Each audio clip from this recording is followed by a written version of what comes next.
Good morning, or depending when you're watching this, good afternoon, good evening, or good night. My name's Ross, and I was always told I had a voice for radio, and recently I showed you a video about the best decks you should be playing after rotation, and several of you pointed out some missing decks in the comment section, as I both hoped and assumed that you would. And the reason I didn't put them in the video is because they are cheaper, more budget-friendly decks. Ladies and gentlemen, I present to you my cheap budget decks to play after rotation. These are decks that you can play after rotation without breaking the bank. Now, last year I had to give you a warning about Shaymin EX, and today I have to give you a similar warning about TAPU LELE GX. There is no way around it. TAPU LELE is amazing. Not only has it got a good attack and no weakness, but it's got an amazing ability wonder tag that allows you to search your deck for any supporter card and put it into your hand. This is crazy good and adds a lot of consistency to all of your decks. I am going to be giving you decks that can survive with 1 or 0 TAPU LELE today, but let me be clear on this. You should, if you're serious about playing Pokemon competitively this season, have a couple of TAPU LELE there. There are some decks like Garbodor that really want 4 TAPU LELE. These are not those decks, but even so, you should have 1 or 2. So starting off my budget decks after rotation, Passimian. Now, I did do a recent video showing you Passimian on my live stream. I showed you a deck. We had some games. Passimian is a great deck. Now, in the list I gave you for Passimian, and go back and check that video if you want to see it, it plays a single TAPU LELE. Other than that, you've got Octillery that isn't terribly expensive, it's just a random rare. And then, of course, you've got Passimian. And Passimian is actually an uncommon. Now, to be fair, it's one of the more expensive uncommons you'll find. But let's be perfectly clear about this, ladies and gentlemen, it's still an uncommon. Now, I suppose if you really wanted, you could play the pre-release Passimian, but I'm not entirely sure why you would. That would make the deck a lot more expensive. It's got brilliant typing as a fighting type deck to take down stuff like Darkrai and Zoroark and Raichu if it becomes big. But to be perfectly honest, when combined with Mew, which is a holo rare, it's not terribly expensive, you're also hitting for weakness against stuff like Espeon, which, as I saw in my previous video, I think is going to be quite a good deck in the near future. You can hit for decent damage with a Mew, you can hit for 130 for 1 energy, 160 with a choice band, and with a Passimian you can hit for 100 for a double colourless energy, 130 with a choice band. Because with Passimian you can only have 3 on the bench, whereas with a Mew copying Passimian you can have all 4 of them on the bench. You're hitting 2 types of weaknesses, it's fast, it's consistent, and when a lot of decks are taking a turn or 2 to set up, you can be attacking with Passimian from your very first turn. It could be a good deck, and with the most expensive card really being Mew, other than a single TAPU LELE, which you don't even need to play, you could get by without it. Certainly if you watch my stream, I didn't play it in a single game, it's just nice to have for emergencies. It really is a good deck, and it won't break the bank. Secondly, Greninja. Now, Greninja's lost rough seas, but it's not the end of the world, because after the rotation, you can just play Brooklet here. It'll give you a little bit of added consistency. Greninja really revolves around just Greninja, which was a rare from Breakpoint, and Greninja Break. Now, Greninja Break isn't the cheapest card ever, but you need 3. You could probably get away with 2 of them. You're probably not playing TAPU LELE in this deck, because you really don't want any GXs at all. Maybe you'll play a 1-1 Octillery line, but again, Octillery isn't the most expensive card ever. And you're set up quite nicely here against Volcanion, which could be a very good deck. You do a whole bunch of damage, and what's really nice for Greninja, with Hex Maniac rotating out, Greninja now has that giant water shuriken, and I really don't think people are going to be able to turn it off as easily, because you can't just Hex Maniac for a turn, because Hex Maniac is gone. Now, it does take a couple of turns to set up, and it can give you some really janky hands, but Greninja can turn off abilities with Shadow Stitching, and once you get a couple of abilities going, Giant Water Shuriken, you can use your free retreat to do 2 Giant Water Shuriken per turn, and Moonlight Slash. That's 2 60s and an 80. And of course, you can do them to different Pokemon if you wish. You can do the 60s any way you like, although the 80 does have to be to the active. It is, quite frankly, ladies and gentlemen, a really good deck, which, I don't know, I mean, it's going to be weak to something like Golisopod, which is going to be fast and hit for weakness. It's still going to be trashed by something like Tapu Bulu. But with Hex Maniac going away, there is a lot of potential for Greninja going forward. Another deck with which we are very familiar, which could be very good going forward, is Volcanion. Now, what I really like about Volcanion is that there are 2 key cards. Firstly, you've got Volcanion EX, who was released as a tin promo. And what's awesome about when they're released as tin promos or pack promos, what that means is that, well, 2 things. Firstly, the price is never going to get huge, because if the price ever gets too high, people just buy the promo instead.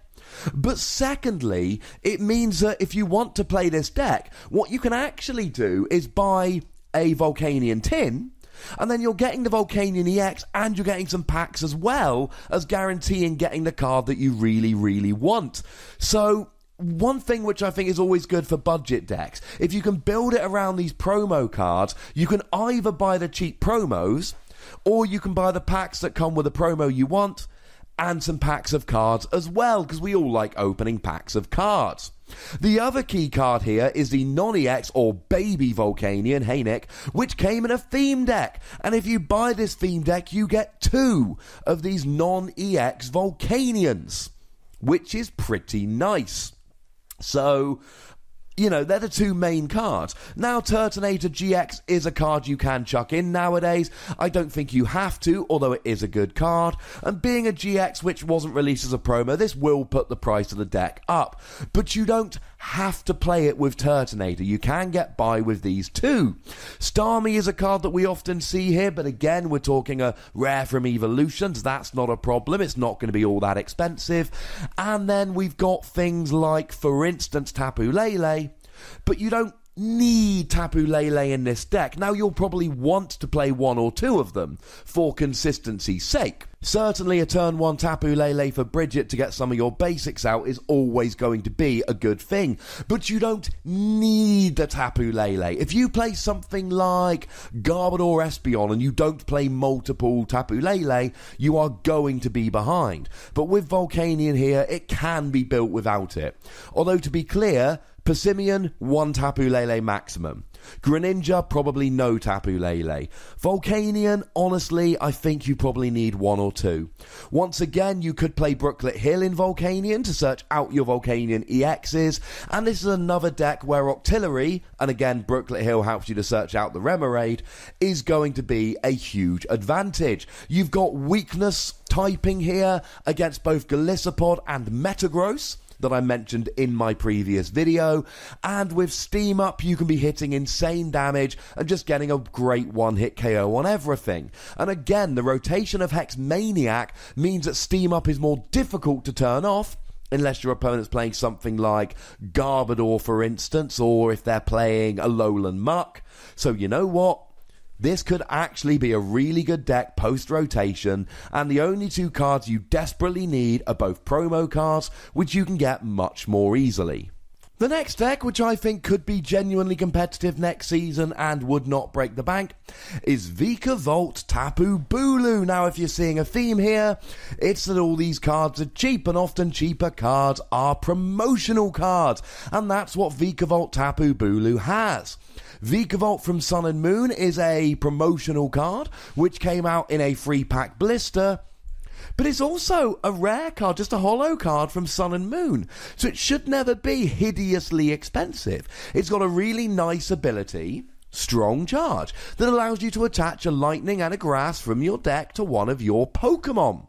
to your Pokemon in any way you like. So you don't actually have to attach both of them to one Pokemon. You can attach one to one Pokemon, one to another, if you so wish. And then your main attacker here is TAPU BULU, another one of these Guardians of Alola cards, which has no weakness.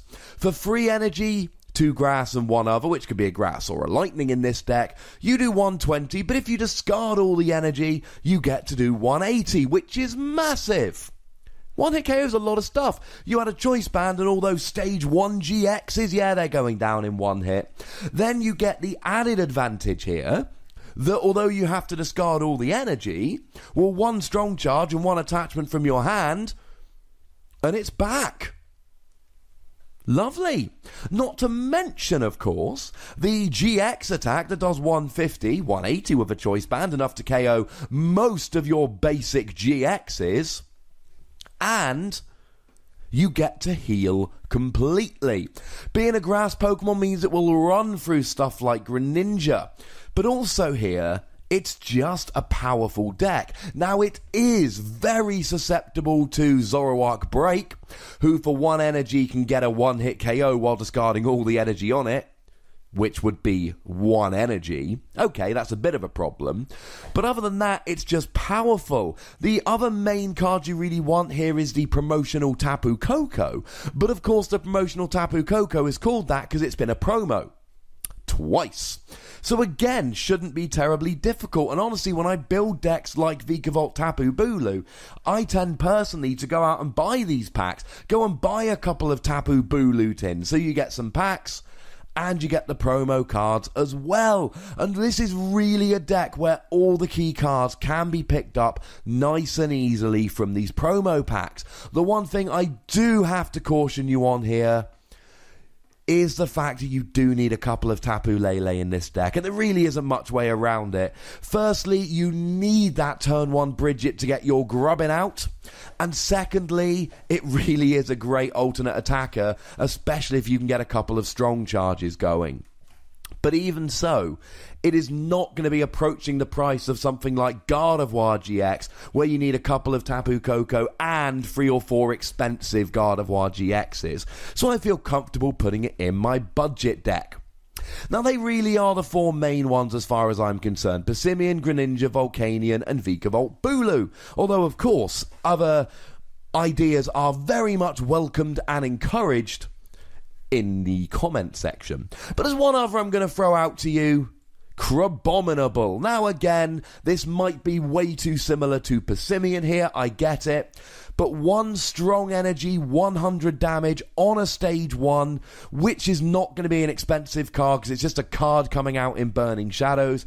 I think there is a lot of potential here for CRABOMINABLE to be a good budget deck. You're hitting for weakness against those same Pokemon like Darkrai, Drampa, Zoroark, etc. And being a stage 1 deck, it can be quite fast. And of course, it's going to be quite cheap. I do worry that CRABOMINABLE is just going to be a worse version of Passimian, so I chuck it on the end just to throw it in there. But certainly, as a cheaper deck that is at least going to be semi-competitive, it deserves to be talked about. All of these decks, except maybe CRABOMINABLE, are going to be genuinely viable next year. And they're going to be significantly cheaper than decks like Gardevoir, like Golisopod, like Espeon Garb. So you know what? That's why we did this video. Now, this video was exceptionally popular last year, my budget decks to play after rotation. I hope it is this time around. You know the deal, you can help. Click that like button, subscribe to this channel, tell your friends. Follow me on Twitter at TheWassy, and for live PTCG Radio, follow me on Twitch at twitch.tv/PTCGradio. And if you want to support the channel, you can do so at patreon.com/PTCGradio. By far the most important thing, as always, look after yourself. Until next time, thank you very much for watching. My name is Ross, and you've been watching PTCG Radio.